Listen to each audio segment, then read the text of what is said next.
Welcome to Empath Unplugged, a frequent release podcast of raw and philosophical reflections on well-being, love, and the meaning of life. Brought to you by your host, Esther Bertram, founder of The Insel, a rejuvenation island and community for empaths. Expect topics such as philosophy, psychology, art, culture, spirit, science, holistic health, and the occasional beach fire song to be part of your wonder ride to your oceanside escape. It's time to breathe in the salty air and bask in the soothing warm sun to relax, reflect, and vibe along with a fellow empath to rejuvenate. Hello listeners, welcome to podcast number 5, an exceptionally exciting podcast topic for me today, and it's how to nourish your holistic well-being.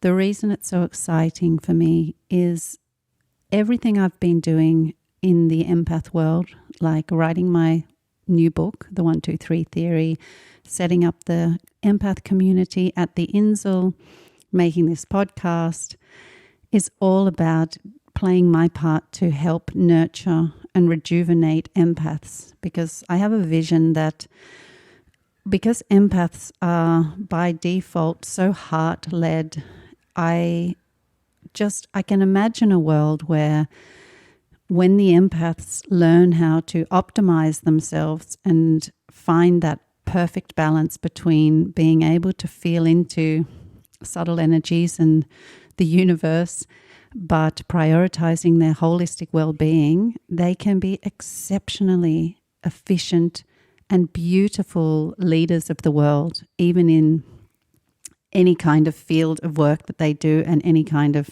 dynamical relationship that they're in.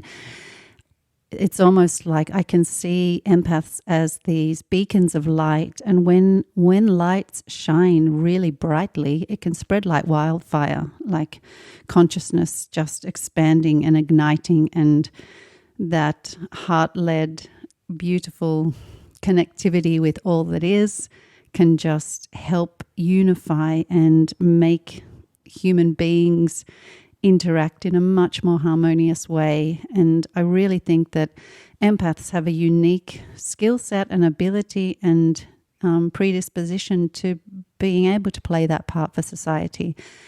But unfortunately, a lot of us have a lot of self-work to go through first with our sensitivity setbacks before they become superpowers. And yeah, my vision is to help and connect empaths, so there's almost like a community support of a blossoming of coming into our full empowered strength of the best version of ourselves we can be. And it's an ongoing process, and it does take a lot of years and insights and self-work and sometimes therapy and all kinds of things to get there. But that's often the path of when you have any kind of setback, to overcome that and thrive with it is a process. So I'm really excited. If we were to summarize everything I've been doing into one topic, it's probably today's podcast, because holistic well-being is the core objective of what I would like to help support others to do, including myself. Yes, it's an ongoing process. So today's podcast is for empaths who basically just want to feel amazing and feel balanced and in harmony with the universe, energized, and basically just feel like what it felt like to be a 5-year-old when you wake up in the morning and you're just ready to take on the world. You're excited and you're energized, and you're gung-ho to just go forth and conquer everything. Now, in life, a lot happens between being a 5-year-old and when you're an adult. So this particular topic today is about what are some things we can do to get back to that state of being. And a core obstacle in that is, we don't, as empaths generally, don't spend enough time on the self. And the reason for that is because of all of these outside inputs and stimulus that we feel.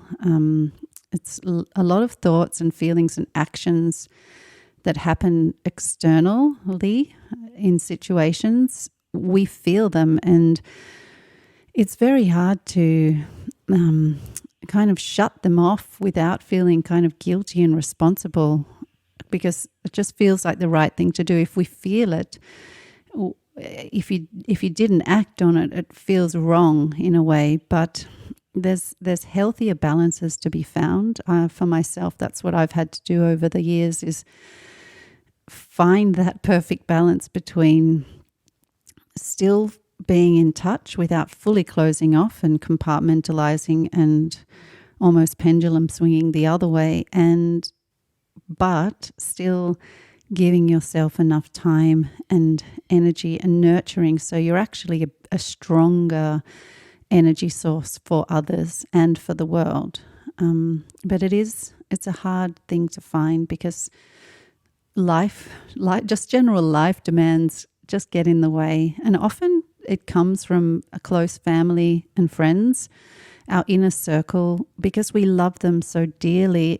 We end up in roles where people depend on us and they lean on us, and it's almost like an identity we form, and people know us as that. So to change that is also not the easiest thing, although you can do it with subtle evolutions in a way, because if we don't do that, what ends up happening, it's okay in the short term, but we end up very stretched and we can feel overwhelmed and tired and drained. And yeah, let's face it, a lot of us aren't able to jump out of bed like a 5-year-old. And yeah, but if I could get my vision to come true, I would love to see all the empaths taking over the world and getting to leadership positions and leading with their hearts and putting an end to all of this ridiculous ego-driven nonsense that seems to go on when you put the news on. Anyway, I've got a few questions here just to reflect on before we dive into some potential perspectives and solutions and ideas. So I just would like you to check in with yourself about all the love and energy that you give to others. And I just want you to ask yourself, why aren't you giving that to yourself too? Maybe you are, and you're listening to this and you already are, which is fantastic. You're probably a 1, 2, 3 empath. If you've listened to the earlier podcast, you know what I mean about 1, 2, 3.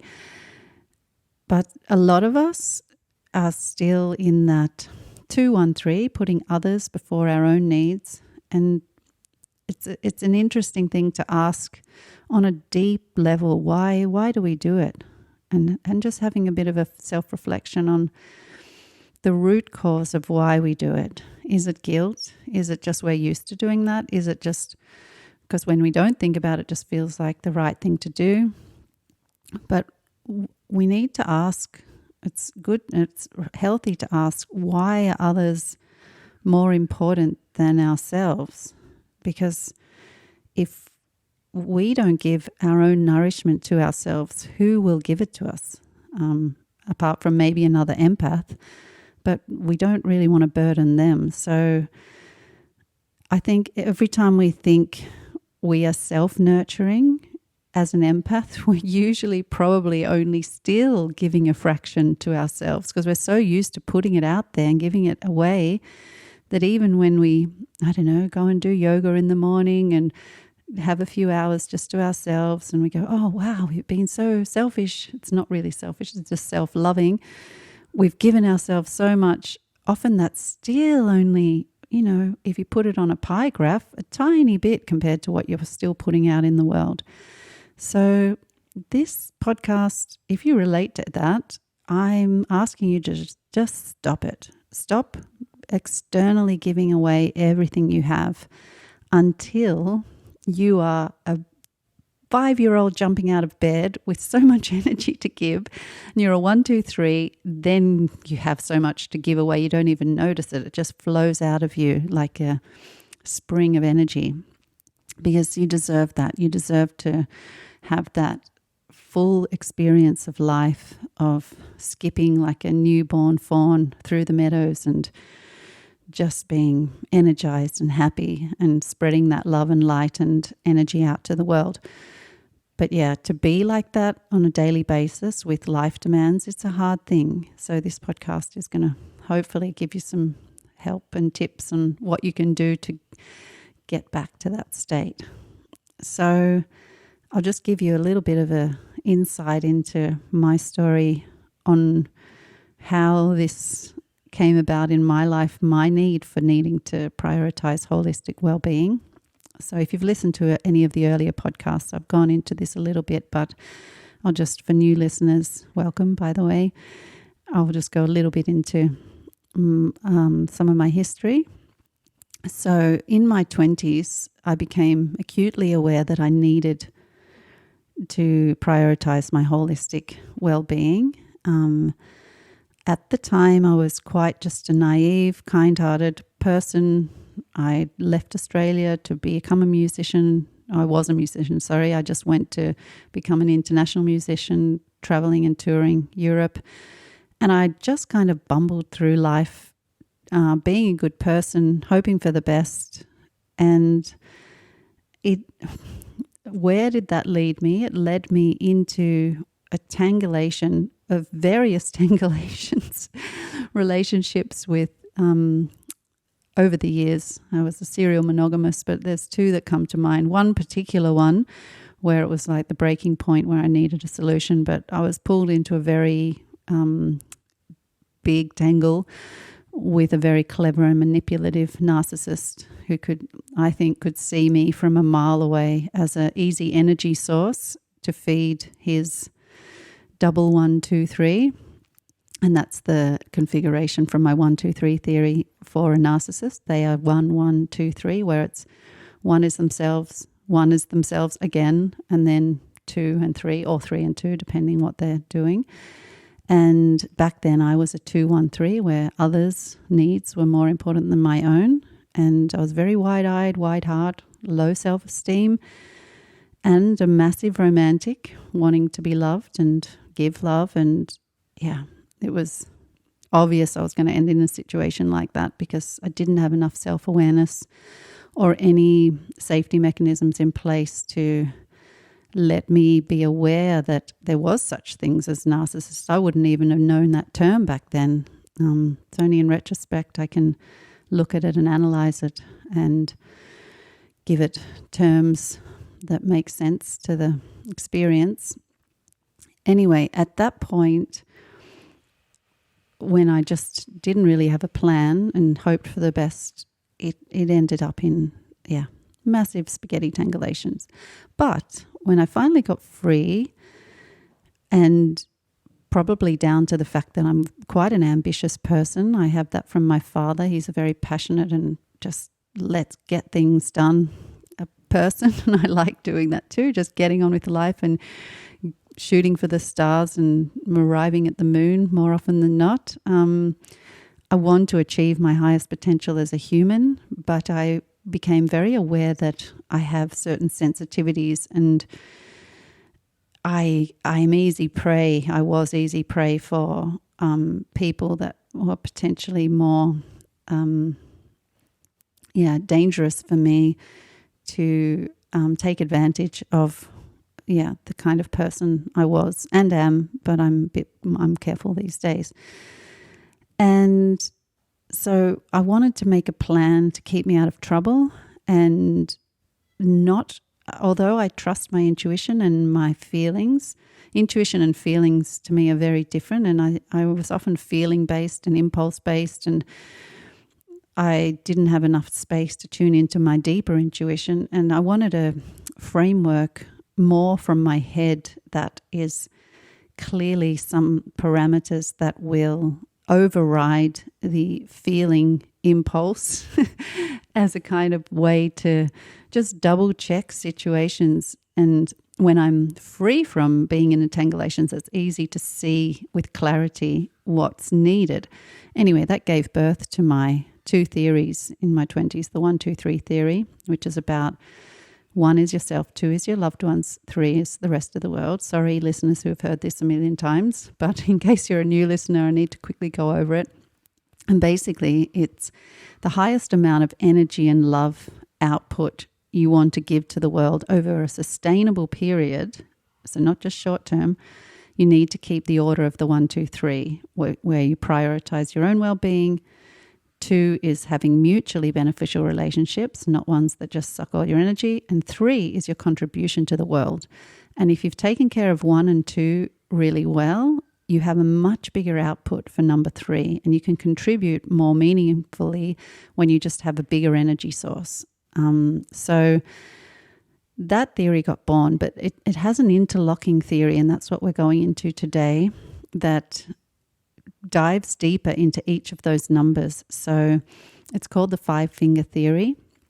And today we're going to look at how the 5-finger theory works with the number 1. There are other ways it works with 2 and 3, which will go in other podcasts. And in my book, The 1, 2, 3 Theory, it goes into it. If you want to check it out, just go to the123theory.com. And when we look at it just on the number 1, that is what I set up as a framework to double check if my holistic well-being as a human, separate to any relationship, separate to anything I contribute to the world, is in a optimized state.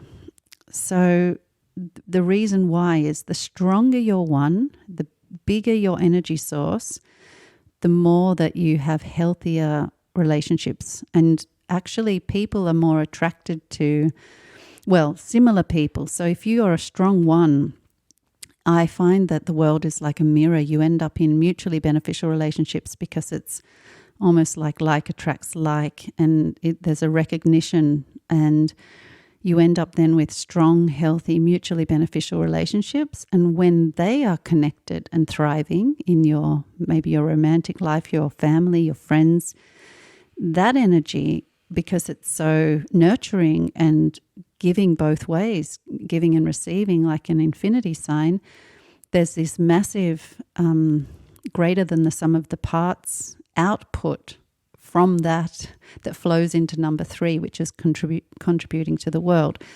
So I see it as an absolutely crucial thing to prioritize the holistic well-being of the number 1, so you can give the most amount of love and energy to your loved ones, and consequently to the world. And so how it works, so it's actually evolved over the years, but I'm going to go into how it first began. So if you put your hand in front of yourself, your left hand, and on your thumb is mind, pointer finger, heart, middle finger, body, ring finger, soul, little finger, purpose.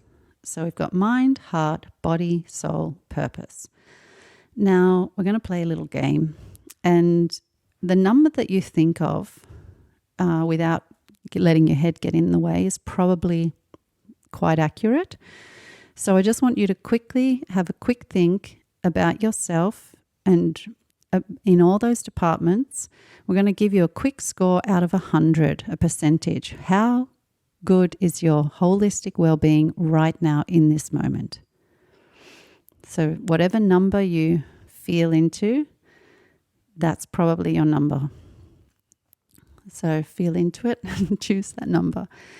So if you need to go more analytical about it, so that was your intuitive number, if that just came to you, let's break it down into the categories. So in your mind, so we can do a score out of 20 for each of these.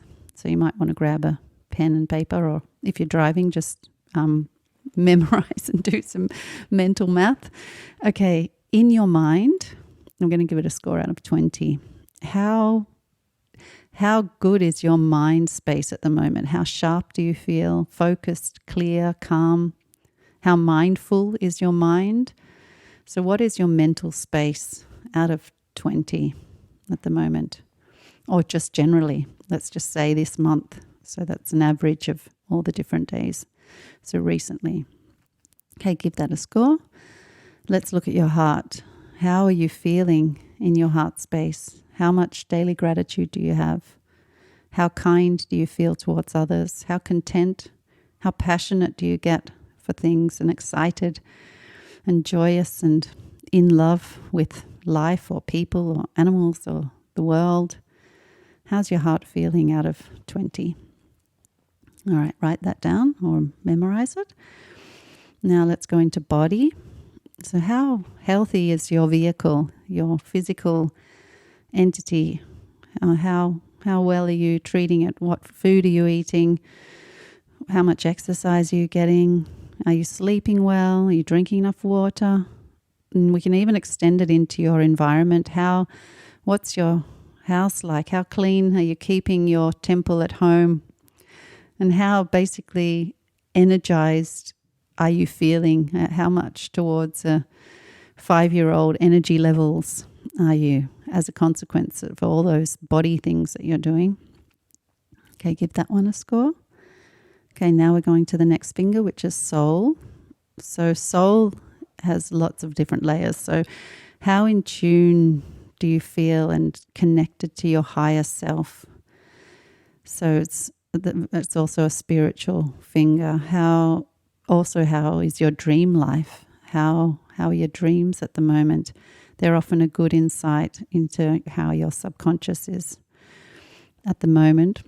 And how much are you vibing with all that is? And this in-tuneness with entering flow state and the universe and collective energy. So how satisfied is your soul? Are you being creative? Are you really enjoying art, culture, music? How happy is your soul? Okay, give that a score out of 20. And then we're on the last finger, which is purpose. So ask yourself, are you utilizing your unique skills and passions? Are you positively impacting people? Are you thriving in your current workplace? Do you feel on path to achieve your highest potential as far as work and life purpose goes? And give that a score out of 20. Now there's another domain which is shadows, but we won't go into that right yet. So just give all of those. That's now a score out of 100. So have a check how close that is to your intuitive number, because this was your mental analytical number. And if they're quite similar, that's really good, because it means that your intuition is it's actually a double test. I didn't think of it until just now, but it's how well calibrated your intuition is with your mind. So when you're able to answer so fast a number and then break it down with your head and use logic and reason and come to the same answer, that's fantastic. If they're very different, I would say it's good to spend some time getting in a place where you can work on listening to your intuition and clarifying your mental space, because there's a bit of a difference between the numbers. Okay, so once that's step one, we are going to do the ACE method again. So awareness. So this was step one of getting awareness of your current number one state of holistic well-being. And if you want to add an extra layer to that, so we've got the 5 fingers. As the theory developed over the years, I added a 6th layer and it became a cube, but we won't go into the cube today. But in the 6th layer, it's about your shadows and how much work you've done towards kind of processing and healing your shadow self. So these are often the unconscious drives and habits, and often trauma from the past, and what I call face monsters, when you act out in ways that are twisted from the root cause. So if you feel you've got a lot of shadow work to do, that it's almost like the tonality of the number. So you could have a shining and bright 85 score, but you've still got a lot of shadow work you're very aware of doing. So it might be a bit of a darker shade of 85. Whereas if you've done a lot of self-work, or you actually don't carry that many shadows and you're already really quite thriving, it could be a very shiny, blingy 85. Anyway, you can just think about that as an extra layer if you want to. But the main theory is the 5-finger theory. I often then imagine the shadows around the wrist area as almost as a filter that goes up, because our subconscious affects our conscious life so much. And it's an endless can of worms you can dive into. And we're not going to go into that in this podcast. Okay, we're going to jump into C for calibration. So this is where you look at your score, and whatever area got lower marks, it's about giving more time for yourself in that department. So the ideal is to just get all of these obviously up to a score of 20 each as a default, although that's pretty much impossible. You become like this glowing being of absolute radiance, and I don't think it's very hard to do that in this in the world as it is. But yeah, that's the absolute aim. So fantastic if you feel that. And that's being pretty much a 5-year-old. So I'm just going to go through some things you can start doing if you've got a low score in any of those departments, or some of them, or maybe you've got an average score in all of them. Then it might be good to spend a bit of time in all of these. So in your mind, if you got a lower score in your mind, or want to just improve a average score or a middle high score, kinds of things you can do is go on a holiday or a trip, or meditate, or go to nature. Or there's even, if you go on YouTube, there's a lot of these binaural beats that you can do for mental clarity. I loved this one called Study Aid 12. It wasn't the most fancy one, but it really helped me when I wrote the book November Fox, because my partner's a drummer and it was quite noisy, and I found these binaural beats, and they have subliminal messages about focus and study, and that one really works. So if you're struggling mentally to focus and concentrate, go and check out binaural beats, and Study Aid 12 is a fantastic one. Well, that one worked for me. Okay, and in the heart space, if that area is needing some more love and care, things you can do is anything that fills your heart with joy, whatever that is. Often friendships and spending time with family and friends and people you love, or in your relationship. Maybe if you've been with someone for years, bring back date nights. That's another really nice thing to do to get the heart pumping and romantic again. Any kind of human connection. So one thing you could do is join our community at theinzel.com. We have a beautiful empath community, and we have match-ups where you get to have one-on-ones with other empaths, and it's just a beautiful time to make new friends and feel connected, and helps fill your heart space. And yeah, I would add that to a regular schedule if that's an area that you need more nurturing in.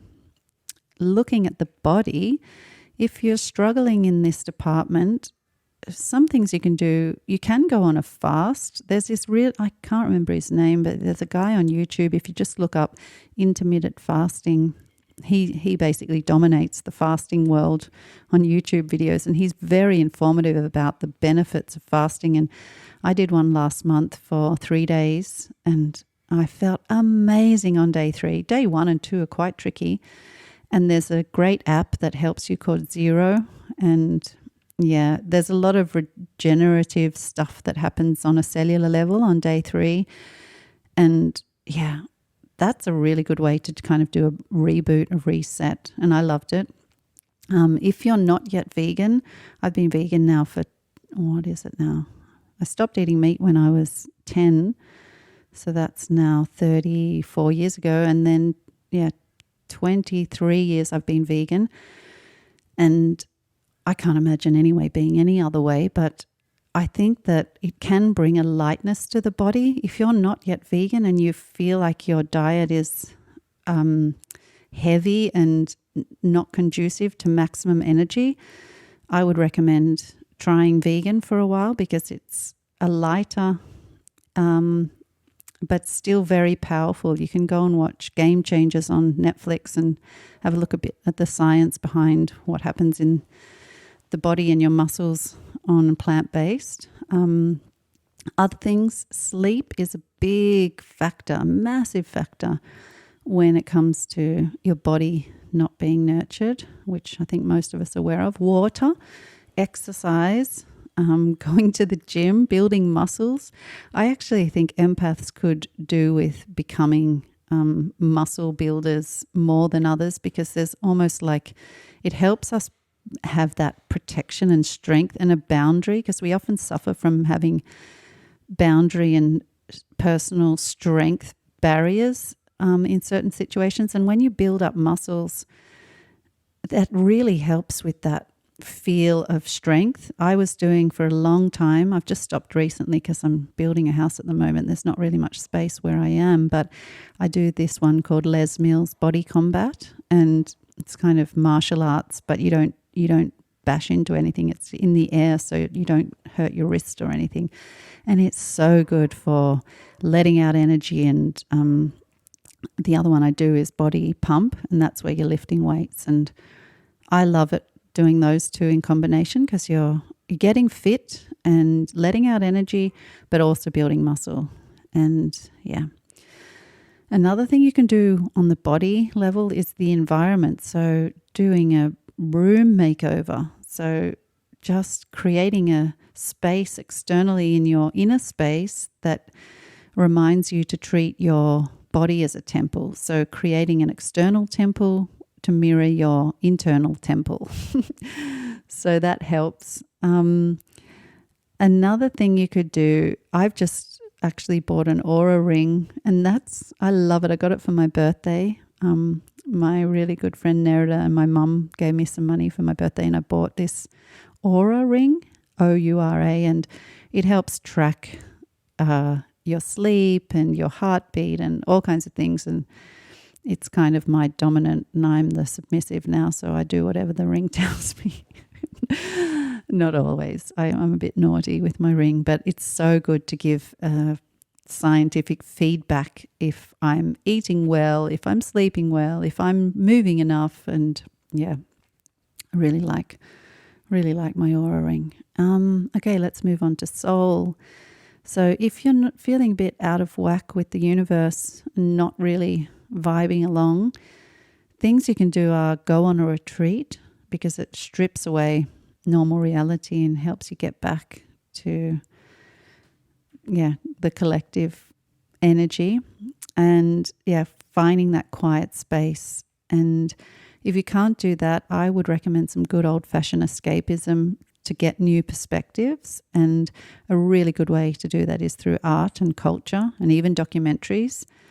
And we have actually a section on theinzel.com for soul called the Tea House. That's where I keep a lot of my creative outputs with music and books and the guitar course and all things that I've created that help nourished my soul, that can potentially help nourish other people's soul if they want a new perspective. Like the book I wrote, November Fox, is a sci-fi fantasy through dimensions of consciousness. And the audiobook version, which I've played at the end of some of these podcasts, is a really good mind trip for if you like The Matrix and you like things that bend your head and mind. Or Alice in Wonderland. It's a book like that. So feel free to go and listen to the audiobook version. It's for free if you've never joined Audible before. So just head over to novemberfox.com. And that's sometimes all you need is a new perspective to help ignite your own inner soul callings. And a big thing you can do is get creative. And I think actually I'm going to make my next podcast on this topic of getting creative. It's something that comes naturally to me. That's what I've done my whole life as an outlet and a remedy for my empathic state of being, to output the excess feelings I get, and also reflect on things that I feel too deeply almost to contain. Being creative is a perfect way to let the inner child explorer get it out of your being so you can kind of feel normal again. But it's a whole subject of its own. So I'm going to do the next podcast on getting in touch with your inner creative being. And yeah, I'll give you some tips how to do that if you've lost touch with that part. Okay, department number 5 is purpose. So what are some things you can do if you don't feel like you're maximizing your calling and achieving your highest potential? You could change jobs, or if that's too risky financially, I recommend starting a side hustle. And it could be as simple as anything you have skills and passions in. You might have made some jewelry at high school, or you loved painting. You can even just start it on the weekend and just do 1 or 2 hours. And the compound effect, that's actually a good book on this subject called The Compound Effect. It reminds you of even when you just start something small, like if you do it, 2 hours on a Saturday as a new little side hustle just for fun, following your passion, you might do it 3 hours the next week and 4 hours the next. And the next month you might show some people and they go, oh, that's really nice. And somebody buys something, and then you just chip away at it and it can really grow. And you can do it in a safe way, building up something on the side that then can take over your current employment if it doesn't feel like you're really thriving and being your best version of yourself in what you're contributing to the world. So I would recommend that. And just we will tap on, because I did talk about the shadow side. The way to begin that process is back to the ACE of the AC, is having awareness of them. So another thing shadows do, there are often unconscious things holding you back, and we all carry them and we're not even aware of them a lot of the time because they're in our subconscious, and they often dictate the way we're living and what we're doing. Because I see the subconscious like a neutral soil, but then things that happen in life and thoughts and actions and feelings get planted like seeds in there, and without doing work, it can become a jungle of all kinds of things, including thistles. And this comes back to my garden metaphor, which seems to come true in so many domains of life, but it's even more true in how the subconscious works. And we're not even aware of what's going on in there. And I think the only way to go in there is really doing a lot of self-development work, and often seeing a coach or a therapist if you're really struggling in any of the first 5 departments I talked about and you're not able to kind of break free. Often it's your own self in your own way from something you've got limiting in your belief system. And I think having awareness of that first, even if you don't understand it or know how it works or what it is, but you're seeing the product of that limitation, going to a coach or a therapist is a great idea. We have a lot of empath coaches in the community, so you can even just come and hang out at theinzel.com in our community and reach out to some of our community members if you're struggling with anything, and they might be able to help you on the right path with that. So when going back to the reason we'd even do this in the first place is because when we're holistically balanced and thriving in all those departments, we become very attractive holistically. Like we become this shining light that shines brighter. And what ends up happening when you do that for yourself, others get attracted to it, and other bright light shiners get attracted to it. And you end up with really shiny, mutually beneficial connections. And then that bright light shines then even brighter into the world. And I like to think of it like the empath process to me is almost like how crystals form in the earth. It's a long process, and it's quite you have to go into the trenches to do it. But when you do the work and when you polish up all the sides of yourself, that you've got all 5 sides shining brightly, that's when the rainbows shine through your crystal self and just light up the world. So in the third point of the ACE, ACE, awareness, calibration, E is for engage, because that's when you can realize the weaknesses you have or the areas you want to improve and start engaging in new habits so you can shine your best radiant self. And another good tip for doing that is there's an app called Streaks. I've bought it. It's not that expensive. And you just can add, it's like a habit tracker that helps you stay on a streak of committing to it. If you struggle with habits and things like this, I recommend reading The Compound Effect and then downloading this app called Streaks, because in combination, the compound effect will give you the intellectual reasoning behind just chipping away at things and what great things you can achieve over time. And it happens faster than you think. And you can start with 5 minutes a day on something and it still will have a massive effect if you commit to it.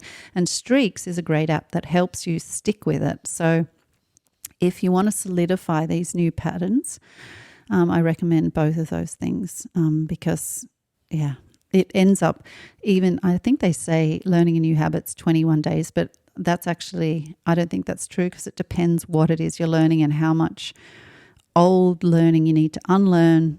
And it also depends on what that skill is. But regardless, when you do repeat something again and again, it goes into your body memory. It's like what happened with me with my protection mechanism, my egg visualization I had to do at university to feel protected from external energies. When I repeated it every single day, I can't remember how long. It might have been a few weeks or a few months or so long ago. I can't remember now. But it became a state of being for me. It was in my body memory. And I didn't have to do as much visualization anymore because the habit solidified it. And the mind is an extremely powerful thing with mental constructs and belief systems. So we can program it almost like a computer, but it does take work. So, and if you do the work, you become what I call a super empath, because you're thriving in all departments of your holistic well-being and your relationships and your contribution to the world. And actually, as a byproduct, one of the big things empaths struggle with is this feeling grounded and protected. And I think when you strengthen your body and mind, like I mentioned earlier, if you're running on 5 cylinders, by default, you end up feeling grounded and protected. Although visualizations can also help dramatically, just by getting into this, like shining a light so brightly, negative things and tangulations, I think they dissolve in the light. And if you think about a 5-year-old, their mind is sharp, and they get out of bed feeling really excited about the world, and their body's energized and their soul is creative. And when you're 5, actually your shadows haven't even been born yet. So you're at this optimum state of just living in wonder and awe and taking on the universe and its infinite possibilities and just skipping into it. And I think that's a wonderful aim to work towards. And because they're old enough to have a few skill sets down, but young enough to have the maximum openness. And that's a great state to be in. And you will always end up then by attracting mutually beneficial twos relationships, and you'll end up just having all this extra energy, and you just go, what am I going to do with it? And you want to just give then to people. And this is the tricky thing, like as empaths, we are giving all the time, but we're not optimized giving, and we often burn out. So it's almost like a full circle. You end up back where you started, where you're just this giving being, but you're doing it from a place of having a true energy source, almost like you're tapping into, you've formed a bore to a well into the core energy, and it's just a never-ending stream. And if we don't do that, if we don't nurture it, we do just burn out, and the number twos often take a lot of our energies, and we're just exhausted. And if we can be a 5-cylinder machine, why would we want to just work on 1 or 2 cylinders? Because we know that the parts will wear out, and it's just not optimized. Because even if you were to get 70% across the 5 different departments, you're in a really good position to have sustainable energy for a long period and not feel overwhelmed or tired or foggy, or we want to achieve our highest potential. So my wish for anyone listening to this is, when somebody asks you how you are, an ideal place to get to is not when you just go, oh yeah, I'm good, I'm fine, oh, I'm not bad, has the word bad in it, so it's already on that end of the spectrum.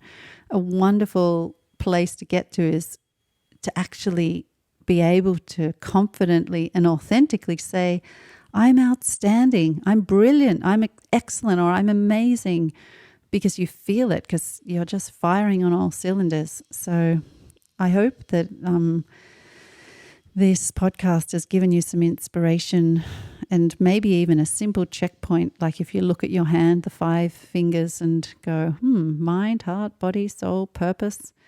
You have a quick reference point just to have that step outside of your life and just have that reflection and see where you can improve to get firing on all cylinders. Because in my mind, when people talk about well-being, I don't think it's just about being well.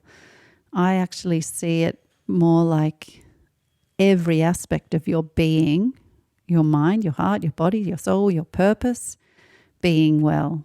It's well-being to me, rather than just well-being. Well, it's just a more holistic a wellness of your whole being. And I hope that I hope that this has helped you. Even 1% increase towards a better well-being is a good thing. And if we do it 1% every day, it's over compound time, you'll be galloping along like a crazy happy unicorn in no time. All right, I think we've come to the end of today's podcast. I'm going to do song time today. I like to finish podcasts with story time from one of my books, or song time from a song I've written. And today's song I'm actually going to choose one. I'm going to dedicate it to fellow empaths who seem to struggle with loving and nurturing the self. So if you're a 213 at the moment, that you relate to that, where you're giving more of yourself to others before your own well-being, I'm dedicating this song to you. And it's called Surrender. It's from my album, The Tea House. If you're interested in learning more about my music, just go to estherbertram.com.au. That's my music site. Or you can find it on theinsel.com. Head over to the soul department in the Tea House. And this is a song I wrote with my very lovely friend Charlie, and who's a guitarist. And it's a song about getting older and wiser, but still feeling younger. That's why I thought it's probably appropriate for today. So getting back to when you're still wandering.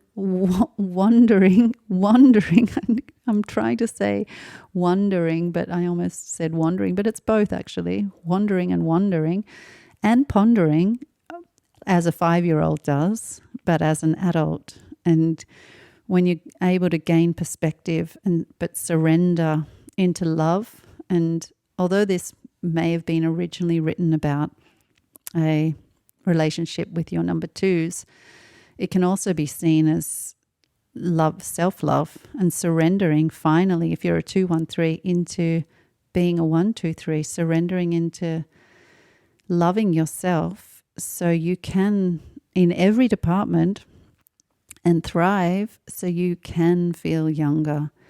So I urge you to surrender into self-love, because you deserve it for everything you carry for the world. So this song's for you. It's called Surrender.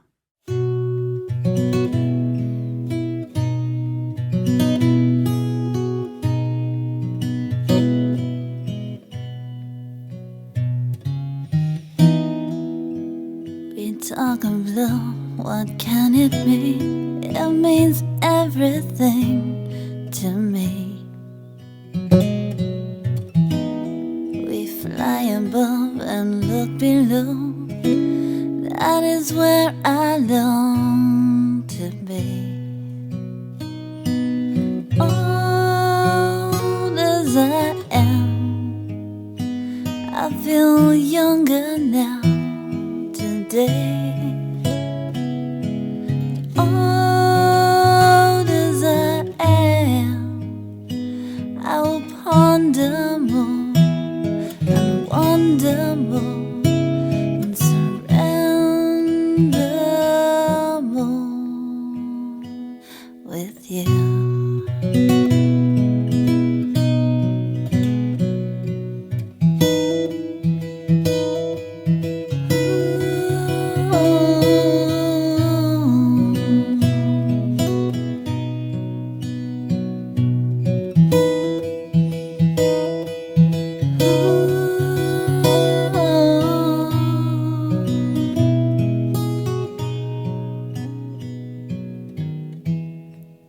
We talk of love, what can it mean? It means everything to me. We ride the waves, the highs and lows. That is where I long to be. Old as I am, I feel younger now today. Old as I am, I will ponder more, wonder more, surrender more. In the silence I can hear sounds of who I am. In the darkness I persevere, hearing just who I am.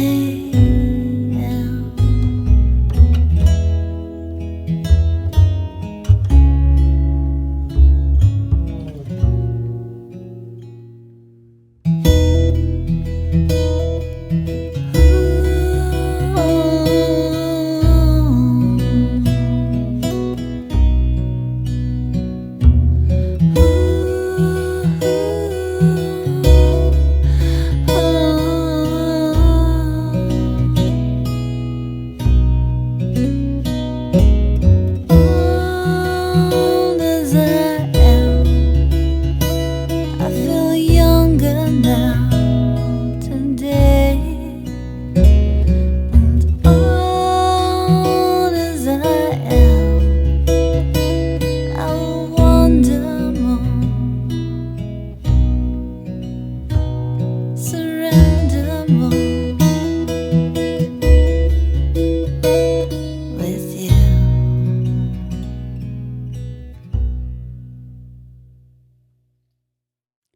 That was Surrender from The Tea House, a song I wrote with my friend Charlie, and hopefully it inspired you for surrendering into more self-love.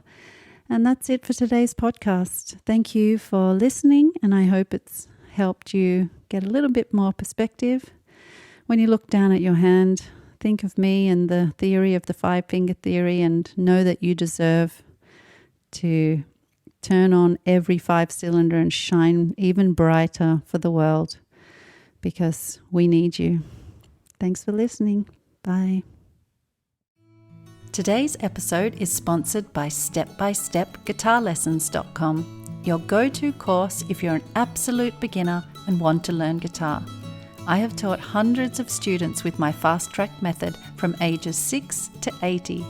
With lifetime access, these self-paced online lessons mean you can learn in the comfort of your own home.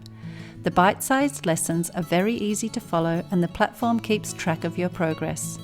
This course is tailored for absolute newbies and is much more effective than random YouTube videos or learning from your Uncle Steve, who may not have the patience required to teach at a true beginner's pace. You are guaranteed to get fast results. And if you don't like the learning style, there is a 30-day no questions asked money-back guarantee.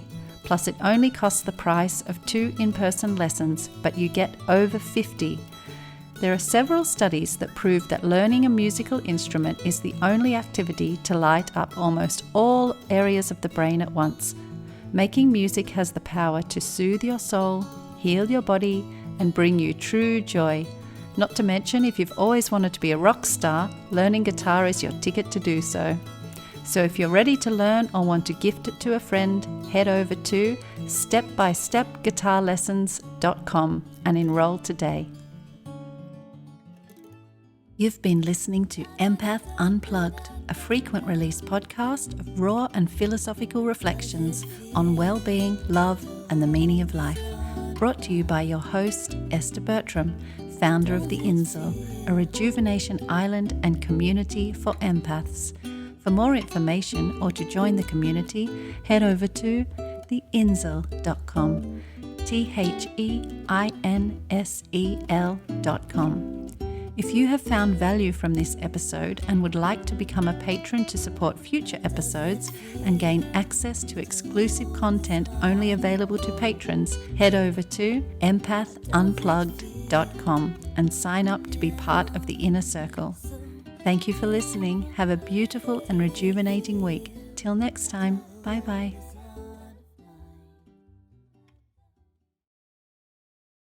How does it feel to hold this heart of mine? How does it feel?